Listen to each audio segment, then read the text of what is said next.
Tonight on Reporting Scotland. The gap between spending and taxation in Scotland remains above £13 billion, according to annual estimates from the Scottish Government. The Scots-based firm building the biggest trucks in Britain warns that a no-deal Brexit is an alarming prospect. We hear from the comedian who cracked jokes and sang opera as surgeons removed a tumour from her brain. At one point, the surgeon behind me said, "Oops." And I was like, "What do you mean, oops? Like, you're in my brain. Like don't say oops." Also coming up on the programme, we'll bring you a roundup of the day's other stories, including marking the 100th anniversary of the Clyde-built warship HMS Hood, sunk by the Bismarck in World War II. And we meet the man who caught the acting bug after a near-death experience.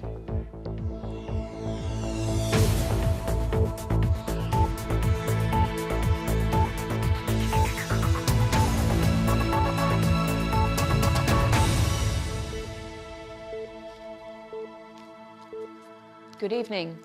The gap between spending and taxation in Scotland has remained above £13 billion, according to the annual estimates from the Scottish Government. That's a slight improvement on last year, with more tax being paid, including oil and gas revenue.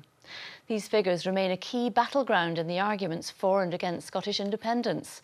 Our business and economy editor, Douglas Fraser, is here with the details. Douglas. Thank you, Sally. Yes, well, these figures tell us that taxpayers in Scotland last year paid £60 billion, including offshore oil and gas revenue. That's while spending in Scotland was above £73 billion. Now, that's spending on public services such as the health service and schools, plus benefits and pensions, and a share of UK expenditure on defence and debt.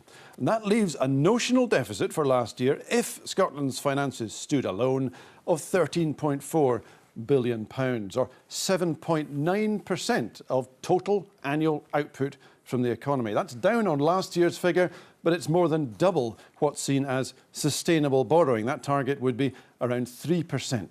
Looked at another way, spending per head was nearly £1,600 higher in Scotland than in the rest of the UK. These figures matter because they feed into the question of where an independent Scotland would start. If Scotland were to leave the UK, and this was well debated at the time of the independence referendum, there would be a huge gap in Scotland's finances, and that could only be funded by either having very significant tax rises or very, very significant cuts to public services. Building the case for independence, the figures are seen as moving in the right direction. Onshore revenues are up £2 billion, offshore revenues, oil and gas revenues up by £1 billion, Scotland's deficit down by £1 billion. So all in all, a positive and improving picture. And of course the question for Scotland in the future is, do we want our economy to be dragged down by Brexit, or do we want to focus on how we get the powers to grow our economy even faster? The SNP is moving towards a new economic case for independence, starting with the Growth Commission, chaired by the former MSP Andrew Wilson, published last May. It sets out a difficult path to getting the deficit down. If the very purpose of independence is do things differently, then GERS is obviously not going to tell you about what might happen in the future. But what it does do is give you a pretty accurate picture of where Scotland is today, and therefore if people are going to advocate for the constitutional change, you have to answer some quite difficult questions about how you get from where we are just now to potential independence. Well, the SNP is staging 3 national assemblies to discuss the Growth Commission, the first of them in Ayr this Saturday. The figures we got today don't much alter the challenge of that gap between taxation and spending, but they do give party activists some fresh numbers to chew on. Sally. Douglas, thanks for that. Well, the release of the figures is always accompanied by some fierce political debate. Our political editor, Brian Taylor, joins me now from Edinburgh. So, Brian, what do today's figures mean in terms of Scottish politics and the campaign for independence? Sally, there are 2 huge constitutional conundrums facing Scotland right now: the aftermath of Brexit and the prospect of whether there should be or should not be a second independence referendum. I found it intriguing that the statement from the First Minister and also from the Finance Secretary Derek Mackay focused largely upon the immediate challenge of Brexit, their argument that there should be membership of the single market to protect Scotland's exports and other issues. It was not focusing primarily on independence. Does that mean they've abandoned it? Not for a tuppenny second. They yearn for independence, but it does mean there are perhaps some challenges around the debate right now. First of all, the very fact of Brexit creates uncertainty in the body politic, perhaps also among the people, and that might be said to run counter to the SNP offer of confidence upon which the independence case has always been based. Secondly, those figures from the GERS figures today are talking about the current state of Scotland. It's intriguing that the SNP Growth Commission, as Douglas mentioned, accepted those as the basis, as the parameter upon which to construct future independence policies. That in itself means there's going to have to be substantial examination within the SNP of economic policy, including policy on the currency. Thirdly, Nicola Sturgeon has promised to give an update on the independence referendum. We expected it in October, but she actually said it would come when there was further clarity over Brexit. Do you think there's going to be absolute clarity on Brexit by October? No, me neither. Do you think there's going to be a demand at a very early stage for an immediate referendum on independence? No, me neither. Brian, thank you very much. Up to 40 people were treated for minor breathing difficulties and 5 taken to hospital after being affected by fumes at Silverburn Shopping Centre in Glasgow. The centre was evacuated for a time but has now returned to normal. It's thought the problem may have been caused by paint fumes circulated through an air vent. Those affected included children and pensioners, but their conditions were not thought to be serious. It's too early to speculate the exact cause of it, but there has been maintenance, there has been painting going on in the shopping centre. And it could be the case that some of the fumes have made their way into the ventilation system, which may have caused people to suffer very minor respiratory trouble. Residents locked out of their homes after the Glasgow School of Art fire should be allowed access to the properties this weekend. It's understood the large cordon, which has been in place since the blaze at the Macintosh building in June, will be reduced on Saturday. Glasgow City Council say people living to the east and south of the building will be allowed to return home, but those living to the west will have to wait for further safety works to be completed. Jeremy Corbyn has met asylum seekers facing eviction in Glasgow as he continues a 4-day visit to Scotland. The UK Labour leader has called for accommodation for asylum seekers and refugees to be taken out of the hands of private companies and transferred to public bodies. It comes after the company Serco announced it would be evicting a number of people whose applications had been refused. Those plans have been paused in the face of legal challenges. The firm which builds the biggest trucks in Britain has warned that a no-deal Brexit is an alarming prospect. Volvo Trucks, based in Motherwell, told Reporting Scotland that leaving the European Union empty-handed could have a big impact on its business. Tomorrow, the UK government will publish advice on how it's preparing for the possibility of getting to the March deadline without an agreement. Here's our business correspondent, David Henderson. They're some of the biggest, most powerful trucks in the world, and they're designed and built right here in Scotland. Volvo bought this plant 4 years ago, and they've just brought out a new range of these monster machines. They're used in quarries and mines, and with that business booming, Volvo plans to take on workers here to keep up with demand. But high hopes for the future are tempered by concerns about the impact of Brexit. What you're looking at here is the main assembly line for... The boss here told me if and when the UK leaves the European Union, they want to trade freely with the continent. And a no-deal Brexit, where this country leaves without agreement, is an alarming prospect. So we're concerned about the impacts Brexit may have on our ability to quickly and securely supply material from mainland Europe to the UK. We do have European-based customers, so we are equally concerned about what changes Brexit may bring in our abilities to be able to sell product quickly and cleanly into those countries. So this 1,000 horsepower engine relies on component parts from Europe, delivered just in time for use on the production line. The end product is a truck on an epic scale, able to carry 100 tons of solid rock and operate in some of the world's toughest environments. Whatever you make, large or small, you need the same ingredients for success. That's access to an international supply chain for your component parts and access to markets. And if you have them, the road ahead is clear. But it's not just Volvo Trucks who worry about the direction of travel. There's widespread concern among engineering firms about where Brexit could take them.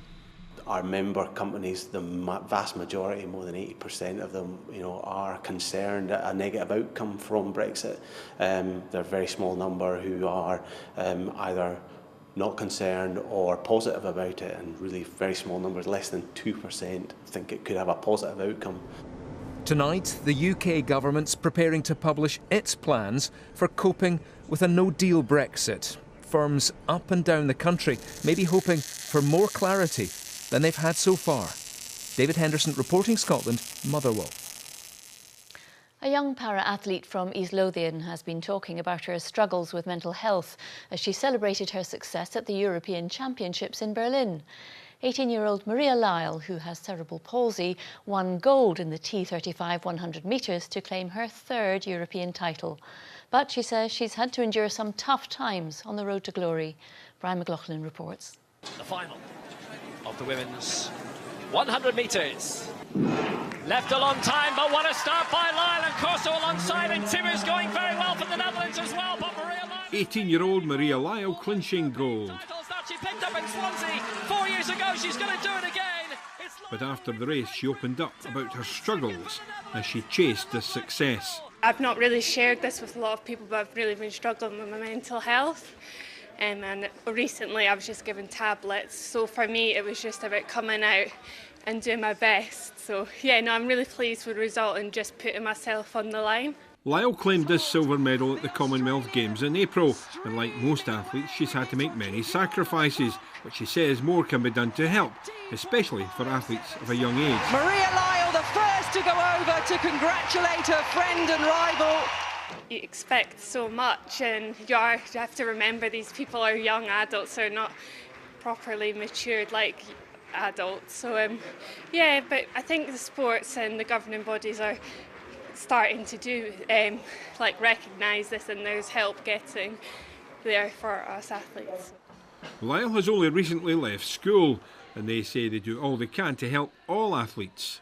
We've got a very strong help system here with any students that may be suffering from mental illness or feeling that they need someone to speak to, and I think we've got that here at Dunbar Grammar. Another terrific display. With confidence now high, Lyle has aspirations of adding to her medal tally in the 200 metres this weekend. Brian McLaughlin, reporting Scotland. You're watching BBC Reporting Scotland. It's almost 18 minutes to 7. A reminder of tonight's top story. The gap between spending and taxation in Scotland remains above £13 billion, according to the annual estimates from the Scottish Government.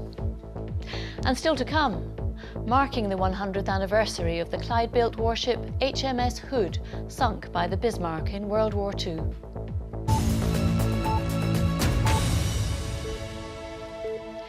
Earlier this year, the Scottish Government began a consultation on tackling loneliness. That's due to report back by the end of the year. According to health professionals, social isolation can be as bad for your life expectancy as smoking. Our reporter Ian Hamilton talked to some older and younger people about how loneliness impacts each generation. Soy Margarita. Soy Margarita. Soy Margarita. This is a Paisley-based older people's organisation called ROAR, Connections for Life. They're currently learning Spanish. ¿Cómo se llama? One of their aims is to combat loneliness, which is indiscriminate of geography, gender or generation. When you stop work, you just you lose all your workmates, and if like me, you've not got a family in Scotland, then you miss just talking to people. I've got a reason to get up out of bed now because I can go to the club and meet other people. And how's that affected your health in a positive way? Yes. Well, I've got friends now, friends all over, not just your own family.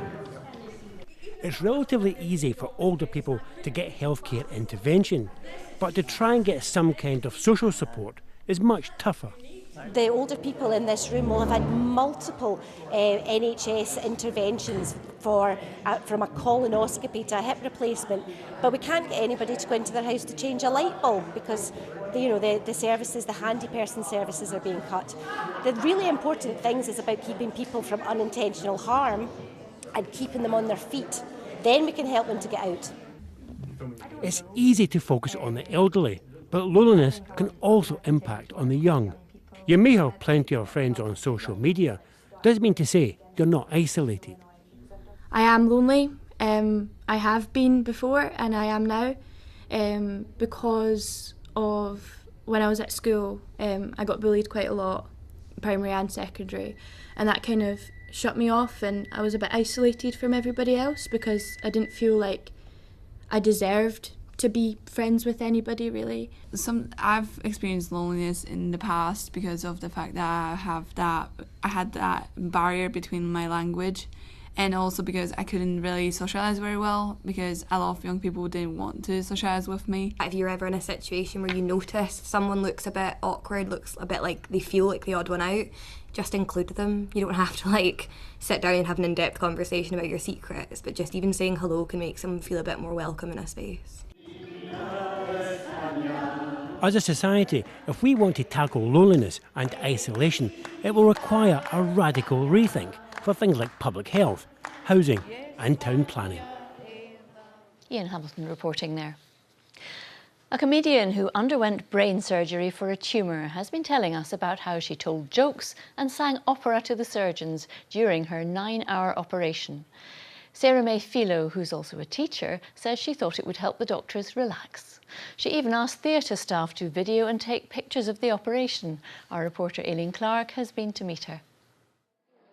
This is what an operation to have a tumour removed from the brain actually looks like.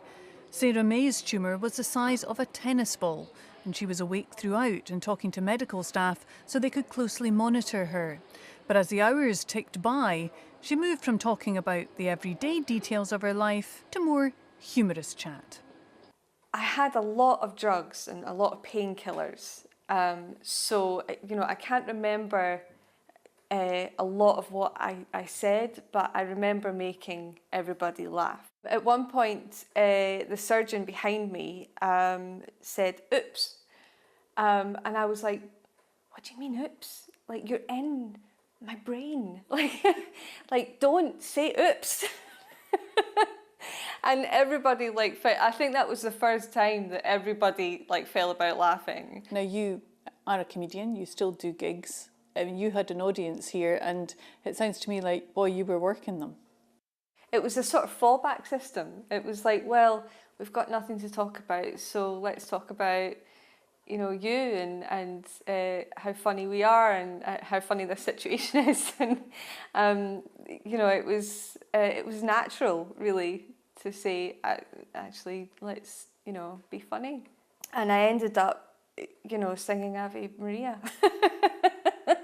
Now, your fiancé is doing, I think, 2 benefit gigs for the Beatson with his band, but might it be fair to expect that with you being a comedian, there might be another benefit gig coming up from you at some stage in the future?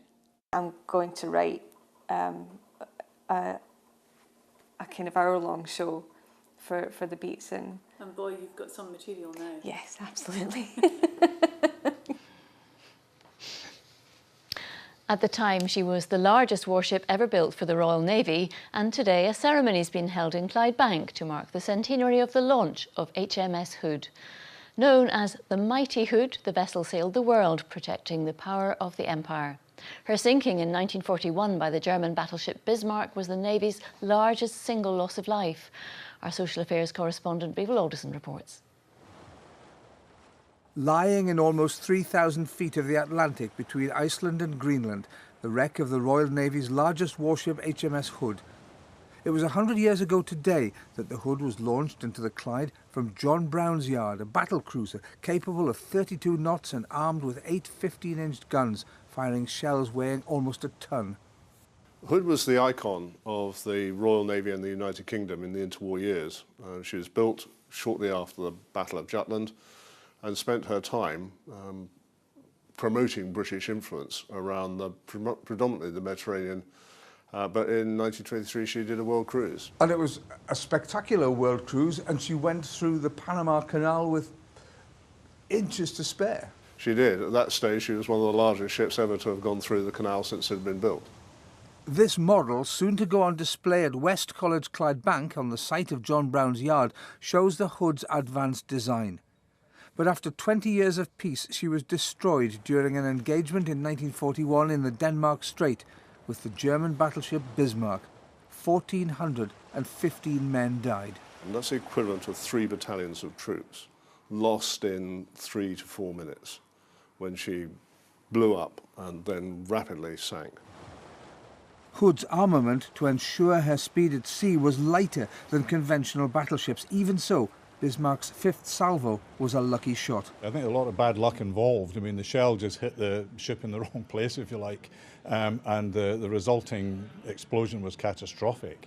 But yes, as you say, one way or the other could have changed the whole thing and Hood could have come out victorious. The mighty Hood, as she was universally known, was gone. She'd hunted the Bismarck to protect vital Atlantic convoys. 3 days later, the German battleship was also destroyed and Hood was avenged. Revel Alderson reporting Scotland, Clydebank. Football now, and Rangers have completed the transfer of striker Kyle Lafferty from Hearts on a 2-year deal. He's the 12th signing of the summer as manager Stephen Gerrard continues his overhaul of the Ibrox squad. Lafferty scored 20 goals for Hearts after joining last summer.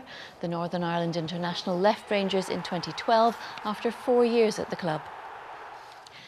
Cultural leaders from around the world have arrived in Edinburgh for the city's 4th International Culture Summit.